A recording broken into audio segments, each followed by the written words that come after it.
नमस्कार, Asian news की खास पेशकश में आप सभी का स्वागत है। मैं हूं आपके साथ भागीरथ साहू। एक ऐसा राजा जिसके पास अपार वैभव था, विशाल साम्राज्य था, अनगिनत सैनिक थे, लेकिन फिर भी उसकी आंखों में एक अधूरापन था। एक ऐसी तलाश जो किसी खजाने की नहीं थी, किसी युद्ध की जीत की नहीं थी, बल्कि स्वयं भगवान के साक्षात दर्शन की थी। यही तलाश एक राजा को सिंहासन से उठाकर तपस्या तक ले गई। यही तलाश जंगलों, पहाड़ों, आदिवासी बस्तियों और रहस्यमय गुफाओं तक पहुंची, और इसी तलाश ने जन्म दिया जगन्नाथ धाम की सबसे महान कथा को। हम आपको सुनाएंगे राजा इंद्रद्युम्न, नील माधव, विद्वान ब्राह्मण विद्यापति और उस दिव्य की रहस्य की कहानी जिसने आगे चलकर जगन्नाथ मंदिर की नींव रखी।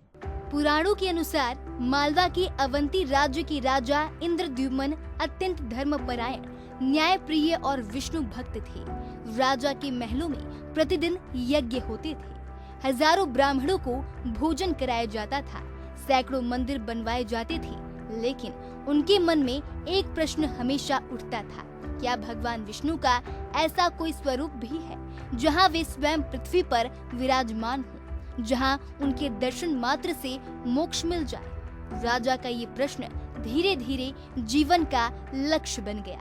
एक दिन राज दरबार में एक थका हुआ साधु पहुंचा। उसने कहा, हे राजन, इस धरती पर भगवान विष्णु स्वयं नील माधव के रूप में विराजते हैं, लेकिन उनके दर्शन किसी राजा या फिर साम्राज्य को नहीं, बल्कि केवल भाग्यवान भक्तों को ही प्राप्त होते हैं। राजा की आंखों में चमक आ गई। उन्होंने पूछा, वो स्थान कहाँ है? साधु मुस्कुराया। उसने कहा, नीलांचल के घने जंगलों में, जहाँ आज भी कोई आसानी से नहीं पहुँच सकता। इतना कहकर साधु वहाँ से चला गया, लेकिन उसके शब्द राजा के हृदय में अमिट हो गए।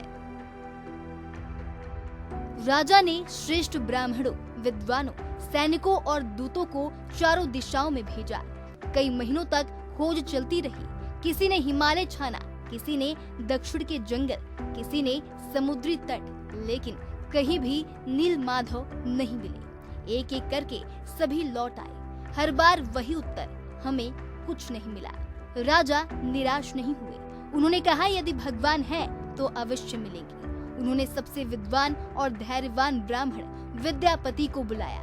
विद्यापति केवल शास्त्रों के ज्ञाता नहीं, बल्कि कुशल यात्री, बुद्धिमान और धैर्यवान व्यक्ति भी थे। राजा ने कहा, जब तक नील माधव नहीं मिलेंगे तब तक लौटना मत। विद्यापति ने प्रणाम किया और अकेले ही निकल पड़े, एक ऐसी यात्रा पर जो इतिहास बन गई। दिन बीतते गए। घने जंगल, ऊंचे पर्वत, तेज बारिश, जंगली जानवर, अनजान रास्ते, लेकिन विद्यापति आगे बढ़ते ही रहे। आखिरकार वे पहुंचे एक ऐसे जनजाति के बीच जिसका बाहरी दुनिया से लगभग कोई संपर्क नहीं था। ये थी शबर जनजाति। उनके मुखिया थे विश्वावसु। विद्यापति ने देखा, विश्वावसु प्रतिदिन सुबह कहीं जाते और देर शाम लौटते। उनके चेहरे पर अद्भुत तेज दिखाई देता। पूरे गांव में ऐसी दिव्य सुगंध फैल जाती मानो वे किसी अलौकिक स्थान से लौटे हों। विद्यापति को संदेह हुआ, क्या यही वह रहस्य है जिसकी तलाश उन्हें यहाँ तक लाई है? विश्वावसु की पुत्री थी ललिता। वह अत्यंत सरल, धार्मिक और करुणामयी थी। धीरे धीरे विद्यापति और ललिता के बीच विश्वास बढ़ा। बाद में दोनों का विवाह हो गया, लेकिन विवाह के बाद भी विश्वावसु ने नील माधव का रहस्य नहीं बताया, क्योंकि ये उनके कुल का सबसे बड़ा रहस्य था। एक दिन ललिता ने अपने पति से पूछा, आप इतने उदास क्यों रहते हैं? विद्यापति ने उत्तर दिया, मैं भगवान नील माधव की खोज में आया हूँ। ये सुनकर ललिता मौन हो गई। उसे अपने पिता का रहस्य भी पता था और पति का उद्देश्य भी। काफी आग्रह के बाद उसने विश्वावसु से अनुरोध किया। बहुत सोचने के बाद विश्वावसु तैयार हुए, लेकिन एक शर्त रखी गई। विश्वावसु बोले, मैं तुम्हें वहाँ ले जाऊंगा, लेकिन पूरे रास्ते तुम्हारी आंखों पर पट्टी बंधी रहेगी। विद्यापति तैयार हो गए, लेकिन उन्होंने एक बुद्धिमानी की। उन्होंने अपने वस्त्र में सरसों के दाने छिपा लिए। रास्ते भर वे धीरे धीरे उन्हें गिराते रहे, ताकि लौटने पर वही रास्ता पहचान सके। और यही छोटी सी युक्ति आगे चलकर इतिहास बदलने वाली थी। घंटों की कठिन यात्रा के बाद पट्टी खोली गई। विद्यापति ने जो देखा उसे शब्दों में बताना कठिन था। घने वन के बीच एक दिव्य स्थान, नीले प्रकाश से आलोकित वातावरण, और वहाँ भगवान विष्णु नीलमाधव के रूप में विराजमान थे। कहा जाता है पूरे वातावरण में दिव्य सुगंध थी। देवताओं के समान संगीत सुनाई देता था और प्रकृति स्वयं पूजा कर रही थी। विद्यापति की आंखों से अश्रु बह निकले। उनकी वर्षों की तपस्या सफल हो चुकी थी। स्कंद पुराण में वर्णित प्रसिद्ध कथा के अनुसार उसी समय एक कौवा वहां स्थित पवित्र कुंड में गिर गया। जैसे ही उसका प्राण निकला, वह तुरंत दिव्य स्वरूप धारण कर बैकुंठ को चला गया। ये देखकर विद्यापति स्वयं भी उस कुंड में कूदकर मोक्ष प्राप्त करना चाहते थे, लेकिन तभी आकाशवाणी हुई, तुम्हारा कार्य अभी शेष है। राजा इंद्रद्युम्न को ये समाचार देना होगा। विद्यापति रुक गए। उन्होंने भगवान को प्रणाम किया और लौट पड़े। कुछ समय बाद बरसात आई। जहाँ जहाँ विद्यापति ने सरसों गिराई थी, वहाँ वहाँ छोटे छोटे पौधे उगाए। अब पूरा रास्ता स्पष्ट दिखाई देने लगा। यही मार्ग आगे चलकर राजा इंद्रद्युम्न की यात्रा का आधार बना। जब विद्यापति वापस लौटे, उन्होंने राजा को सारी कथा सुनाई। राजा की आंखें भर आई। उन्होंने तुरंत घोषणा की, अब मैं स्वयं भगवान के दर्शन करने जाऊंगा। पूरा राज दरबार, ऋषि, ब्राह्मण, सैनिक और हजारों भक्त नीलांचल की ओर चल पड़े। लेकिन जब राजा वहां पहुंचे तो सब कुछ बदल चुका था। जहां भगवान नीलमाधव विराजमान थे, वो स्थान खाली था।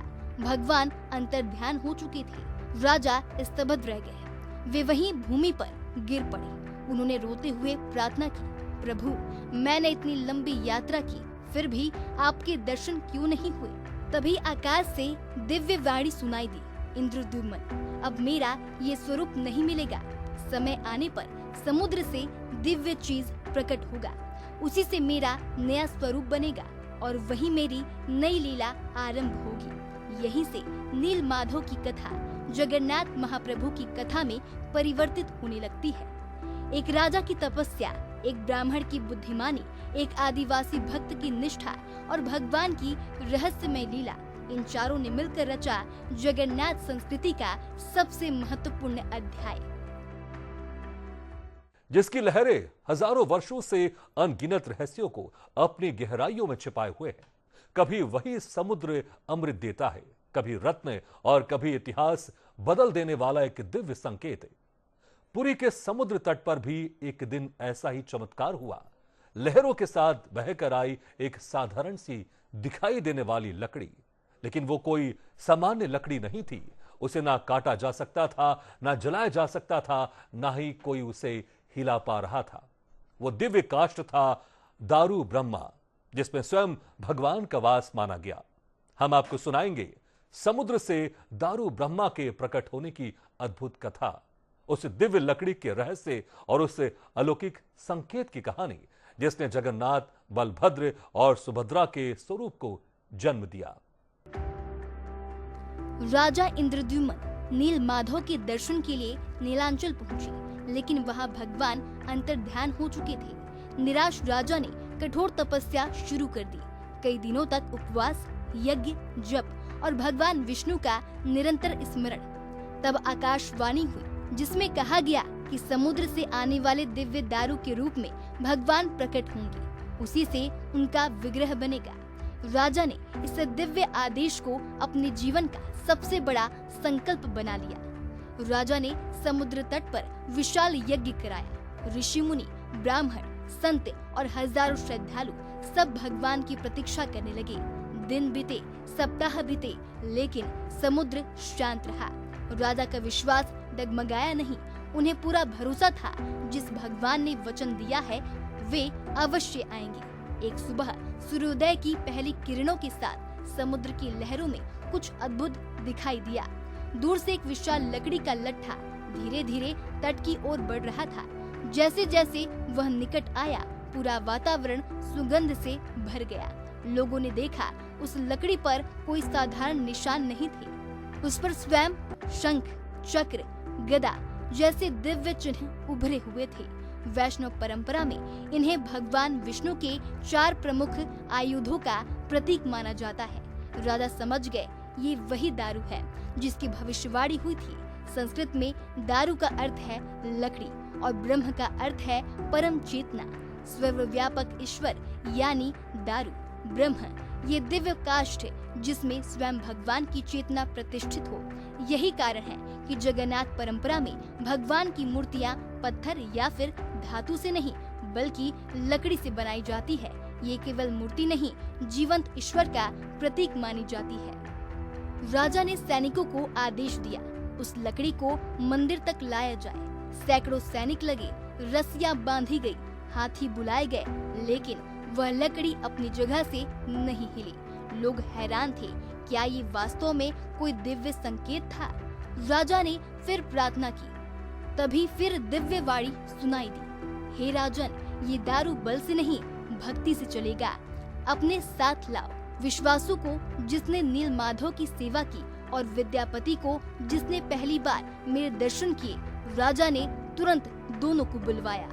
विश्वासु जो शबर जनजाति के महान भक्त थे और विद्यापति जो ब्राह्मण थे, दोनों ने मिलकर भगवान की स्तुति की। उन्होंने दारू ब्रह्म के सामने प्रणाम किया, भजन गाया और धीरे से लकड़ी को स्पर्श किया। जिस लकड़ी को सैकड़ों सैनिक नहीं हिला पाए, वो स्वयं हल्की हो गई। भक्तों ने उसे अत्यंत सहजता से रथ पर स्थापित कर दिया। ये दृश्य केवल एक चमत्कार नहीं था, ये संदेश था भगवान के द्वार पर जाति, पद और शक्ति नहीं, सिर्फ भक्ति चलती है।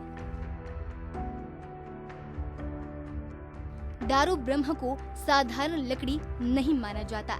मान्यता है उसमें दिव्य सुगंध थी। वह समुद्र के खारे पानी में भी खराब नहीं हुई और उसके भीतर एक अलौकिक ऊर्जा अनुभव की जाती थी। इसी कारण हर बार नव कलेवर के समय ऐसी ही विशेष नीम की लकड़ी की खोज की जाती है जिसमें शास्त्रों में बताए गए अनेक शुभ लक्षण हों। लोक परंपरा के अनुसार दिव्य दारू में कुछ विशेष चिन्ह दिखाई दिए, शंख, चक्र, गदा, पद्म, पास में कोई शमशान, कोई नदी या जल स्रोत और निकट ही एक पवित्र वृक्ष। लेकिन इन्हीं प्रतीकों से दारू ब्रह्म की पहचान को विशेष महत्व दिया गया। जब दारू ब्रह्म मंदिर परिसर में लाया गया तब वातावरण दिव्य हो उठा। देवताओं ने पुष्प वृष्टि की, ऋषियों ने वैदिक मंत्र गाए और पूरा नीलांचल जय जगन्नाथ के उद्घोष से गूंज उठा। राजा इंद्रद्युम्न ने उस दिव्य काष्ठ की पूजा की, मानो स्वयं भगवान उनके सामने विराजमान हो। अब सबसे बड़ा प्रश्न सामने था, इतनी दिव्य लकड़ी से भगवान का स्वरूप कौन बनाएगा? राज्य के श्रेष्ठ शिल्पियों को बुलवाया गया। उन्होंने लकड़ी देखी, लेकिन किसी ने साहस नहीं किया। सबका उत्तर एक ही था, ये कार्य किसी साधारण कारीगर के बस का नहीं। राजा फिर चिंतित हो गए। इसी बीच राजमहल में एक वृद्ध बढ़ई आया। उसका चेहरा तेजस्वी था, आंखों में अद्भुत शांति और हाथों में असाधारण आत्मविश्वास। उसने राजा से कहा, यदि अनुमति मिले तो वो भगवान का विग्रह बना सकता है। कई पुराणों और लोक परंपराओं में माना जाता है कि वह कोई साधारण बढ़ई नहीं बल्कि विश्वकर्मा थे, देवताओं के दिव्य शिल्पकार जो मानव रूप में आए थे। वृद्ध ने एक शर्त रखी, मैं बंद कक्ष में अकेले काम करूंगा। जब तक मैं स्वयं बाहर न आऊं, कोई भी दरवाजा नहीं खोलेगा। यदि बीच में किसी ने द्वार खोला तो मैं उसी क्षण कार्य छोड़ दूंगा। राजा ने ये शर्त स्वीकार कर लिया। लकड़ी कक्ष में पहुंचा दी गई और द्वार बंद हो गया। दिन बीतने लगे। अंदर से लगातार छेनी और हथौड़ी की आवाज आती रही। फिर एक दिन आवाज बंद हो गई।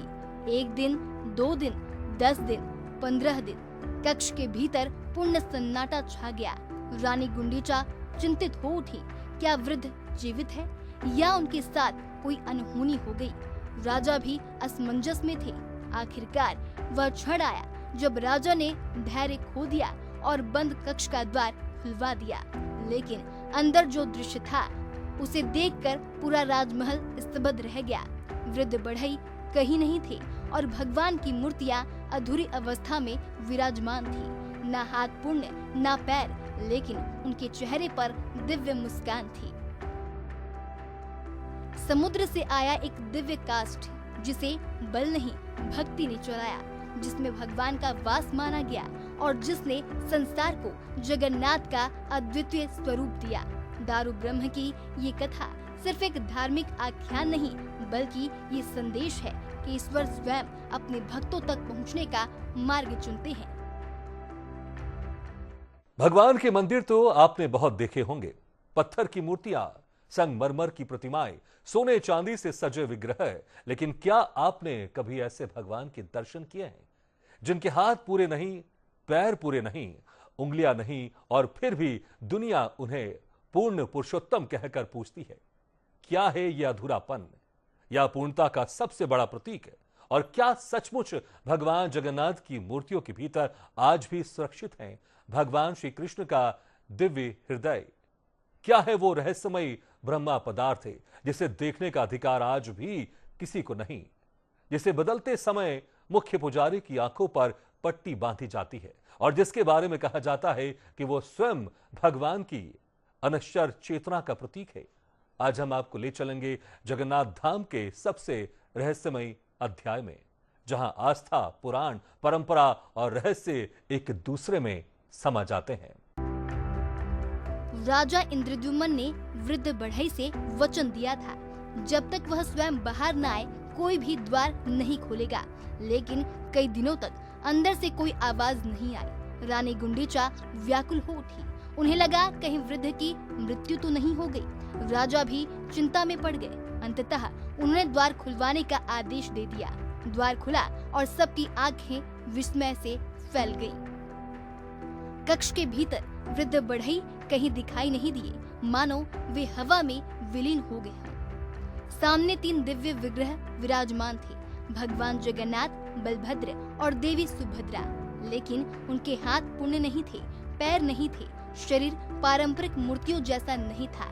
फिर भी उनके विशाल नेत्र, उनकी मुस्कान और उनके मुखमंडल से निकलती दिव्यता हर किसी को अभिभूत कर रही थी।